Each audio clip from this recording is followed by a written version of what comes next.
Bonsoir et bienvenue dans Débat Afrique, l'émission qui explore les questions cruciales pour l'avenir de notre continent. Abonne-toi et active la cloche de notification pour ne rien manquer de l'actualité africaine. Excellences, Monsieur le Président de la République du Niger, chef de l'État, Monsieur le Premier ministre, Monsieur le Président du Conseil national de transition, Monsieur le Président des institutions de la République, et professeur Diongouna Traoré, ancien président de la République du Mali. Mesdames et Messieurs les ministres, Mesdames et Messieurs les ambassadeurs, distingués invités, Mesdames et Messieurs, je voudrais avant tout propos souhaiter la chaleureuse bienvenue chez vous, au Mali, terre de la Djatigia, à mes frères, les excellences, le capitaine Ibrahim Traoré, président du FASO, chef de l'État, le général d'armée Abdourahmane Tchani, président de la République du Niger, chef de l'État, ainsi qu'à tous les membres de vos délégations respectives. Au Bismillah. Le peuple malien est particulièrement honoré de vous recevoir une fois encore à Bamako, à l'occasion de la deuxième session du Collège des chefs d'État de la Confédération des États du Sahel, AES. Permettez-moi de rappeler le contexte qui a présidé à la création de notre confédération en 2023. Le pays frère du Niger faisait face à une menace existentielle provenant, hélas, de certaines initiatives portées par des pays africains. Conscient du danger qu'une telle démarche faisait peser sur l'ensemble du Sahel et convaincu que seule l'Union permettrait de surmonter nos épreuves, nous avons décidé de constituer un front commun afin d'éviter que ne se reproduise dans notre espace le scénario tragique survenu en Libye en 2011. Ce fut là l'une des premières expressions majeures de solidarité au sein d'une AES alors naissante. Par la suite, le 6 juillet 2024 à Niamey, l'AES dans sa forme actuelle a été instituée. Elle est née d'une prise de conscience partagée, celle de la nécessité d'une réponse commune face aux menaces sécuritaires, politiques et économiques qui affectent la stabilité de notre espace confédéral, notamment les groupes armés terroristes, le banditisme transfrontalier, ainsi que les diverses formes d'ingérence extérieure. Depuis lors, la Confédération AES a su poser les fondations d'une coopération renforcée et intégrée entre ses États membres. Durant cette première année d'existence, au cours de laquelle il y a eu l'insigne honneur d'assurer la présidence inaugurale, notre Confédération a affirmé sa détermination à prendre en main son destin avec pour boussole l'intérêt exclusif et le bien-être de nos populations.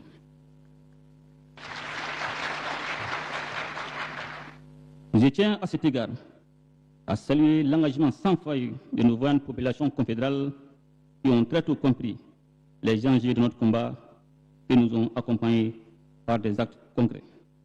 Leur remarquable résilience, saluée par certains et incomprise par d'autres, n'est que le reflet de leur adhésion à nos choix stratégiques et aux idéaux portés par l'AES. Je souhaite également rendre un hommage appuyé à la diaspora de l'espace confédéral qui n'est pas demeurée en marge des mutations en cours.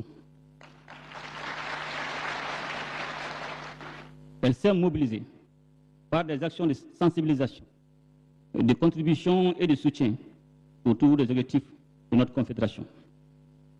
J'ai saisi enfin cette occasion pour exprimer ma profonde gratitude à mes frères, leurs excellences, les présidents Traoré et Tchani, pour leur solidarité agissante à l'égard de la population malienne qui, depuis l'annonce de la tenue de cette deuxième session, subit un terrorisme économique d'une ampleur sans précédent, dont l'objectif est de pousser nos braves populations à la révolte. Malgré cette campagne néfaste, l'AES tient et tiendra face à l'adversité. Il y va de notre survie. Excellences, Messieurs les Présidents, Mesdames et Messieurs les distingués invités, je voudrais à présent faire un bilan des acquis de la Confédération AES autour de ces trois piliers: défense et sécurité, diplomatie, développement. Sur le plan sécuritaire, la coordination entre les forces armées des États membres est devenue une réalité dès les premiers jours de la création de l'AES. Des progrès significatifs ont été enregistrés, permettant, entre autres, un contrôle renforcé des zones frontalières et une amélioration de la sécurité à l'intérieur de nos États, réduisant considérablement la liberté d'action des groupes armés terroristes. Grâce à l'engagement et au professionnalisme de nos forces de défense et de sécurité, plusieurs milliers de terroristes ont été neutralisés, des centaines de sanctuaires détruits et des quantités importantes d'équipements ont été saisis. Je me réjouis par ailleurs du déploiement progressif de la force unifiée de la Confédération AES, appuyée par des projets, des protocoles et des modalités pratiques désormais définies, en vue de répondre efficacement aux défis sécuritaires.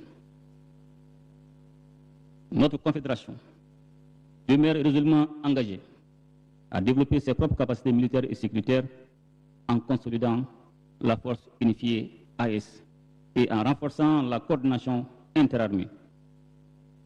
Au-delà des actions strictement militaires, des initiatives civilo-militaires ont été entreprises dans les zones libérées afin de restaurer l'autorité de l'État, renforcer la coopération entre les forces de défense et les populations et favoriser la cohésion sociale. Ainsi, je voudrais rendre un vibrant hommage à toutes les victimes civiles et militaires tombées sous les coups de la barbarie humaine. À leur mémoire, je vous demande d'observer une minute de silence.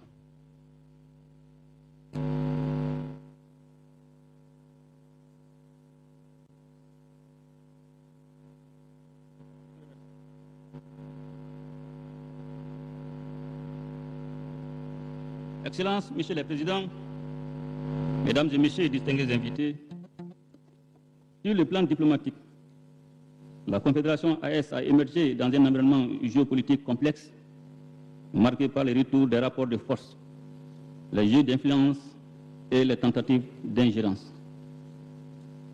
Cette réalité nous a conduits à adopter une posture proactive, adaptée et pleinement assumée.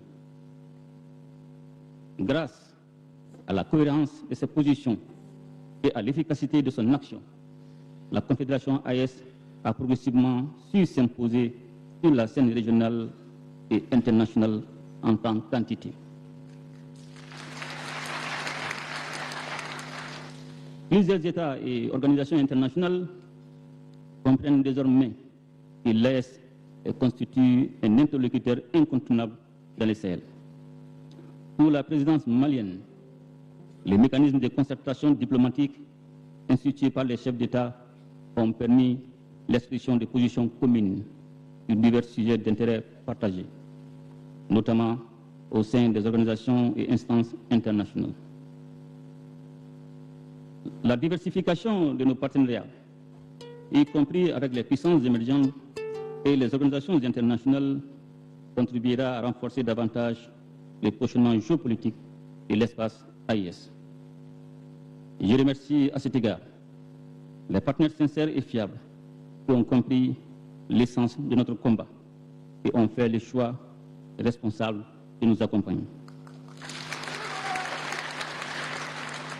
Excellences, Monsieur le Président, Mesdames et Messieurs, distingués invités,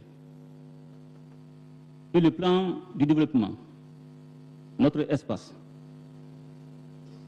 trop souvent qualifié de pauvre et sous-développé, dispose en réalité d'immenses potentialités agricoles, minières, industrielles, ainsi que d'une démographie favorable.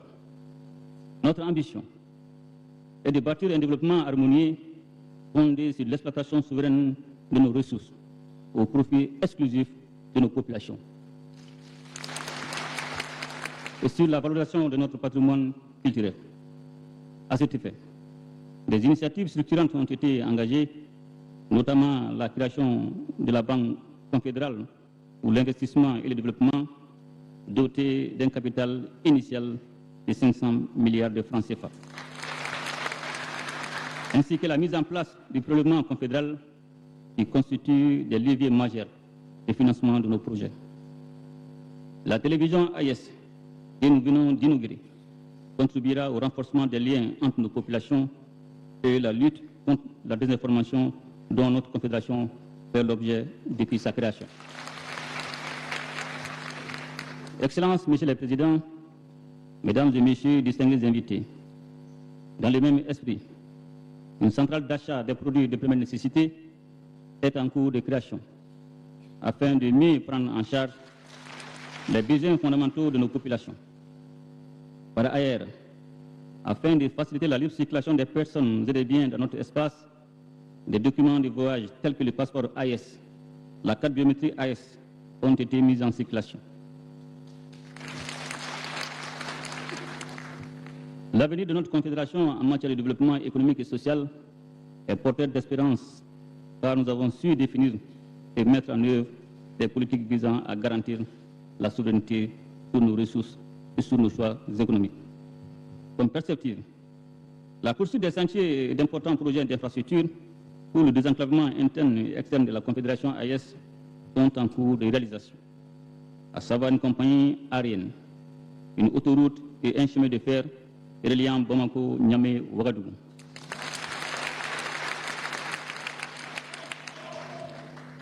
Les protocoles additionnels élaborés et relatifs aux piliers défense et sécurité, diplomatie et développement, ainsi qu'aux sessions confédérales des parlements, complètent et renforcent l'architecture institutionnelle de la Confédération AIS, et conformément au traité du 6 juillet 2024 portant création de la Confédération des États du Sahel, AIS. Excellences, Monsieur le Président, Mesdames et Messieurs, distingués invités, je voudrais enfin réitérer mes sincères remerciements à mes frères, leurs Excellences, le capitaine Ibrahim Traoré, président du FASO, chef de l'État, et le général d'armée Abdourahmane Tiani, président de la République du Niger, chef de l'État, pour la confiance placée à ma personne, en me confiant la présidence inaugurale de la Confédération AIS, ainsi que pour leur soutien constant dans l'accomplissement de cette noble mission. Les acquis enregistrés en matière de rétablissement de la paix, de renforcement de la sécurité, de lutte contre le terrorisme et le développement, et de défense des intérêts de l'AIS sur la scène internationale répondent aux aspirations légitimes de nos populations. Avec le soutien de nos peuples unis et solidaires, nous réussirons. Sur ces mots, je déclare ouvert les travaux de la deuxième session du Collège des chefs d'État de la Confédération AIS. Je vous remercie. Merci de nous rejoindre sur Débat Afrique. Votre participation compte, alors n'hésitez pas à vous abonner et à commenter.